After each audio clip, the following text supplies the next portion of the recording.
This is your SCUF Team of the Week, a super team built with 4 of the top performers at the most recent event. 3 players were selected by the league and 1 was selected by fan vote. Stick around to the end to find out who made the team. First up, it's Silly of the LA Guerrillas. The Guerrillas had a fantastic week, going 2-0 during their very own home series. The highlight of the Guerrillas this week had to be their match versus the Atlanta FaZe, when they delivered FaZe their first loss of the season in an epic 5-game series. The whole team was playing on another level, but Silly was definitely the standout of the squad, boasting some of the most disgusting stats of the week. He had the highest overall KD of the field with a 1.45, and his S&D stats were just downright obscene. Across 3 maps of Search and Destroy, Silly won a combined total of 24 and 6 for a KD of 4.0. Next up, it's Formal, the main AR of OpTic Chicago.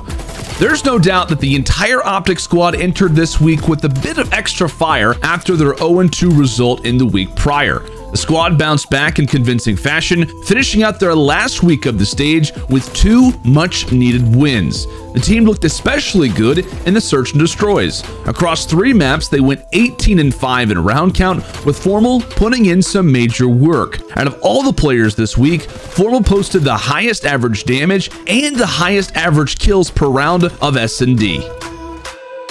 Make way for the king. Scump is one of the most experienced and accomplished players in the history of competitive Call of Duty. And if we've only learned one thing about him over the years, it's to never count him out of a series.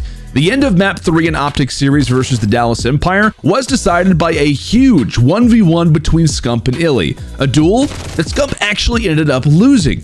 It was a huge momentum shift for Dallas and a spot where other less experienced players might have crumbled under the pressure. However, Scump, like a true pro, brushed it off and turned up to 11 for the final 2 maps of the series. He absolutely shredded Dallas in the checkmate hardpoint, leading the lobby in both kills and damage. Scump kept that momentum coming into map 5, where he posted a 9-4 scoreline across only 7 rounds. Scump's ability to bounce back after a tough loss was a stark reminder of just how important experience is in handling the pressure of high-stakes competition.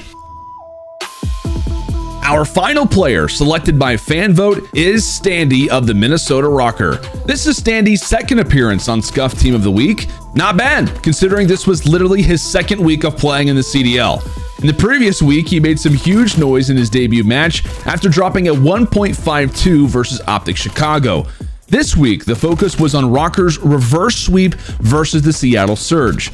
This series looked dire for Minnesota, but Standy popped off in Game 3, going 31-21 on raid control to keep his team alive. Minnesota rode that momentum through Game 4 to force a Game 5 on Miami S&D, where Standy led his squad once again with a score of 9-5 across 8 rounds. Standy's had a fantastic couple of weeks so far, but all eyes will soon be on the rookie for his first real test, the Stage 2 Major. That's your SCUF Team of the Week for Stage 2, Week 3.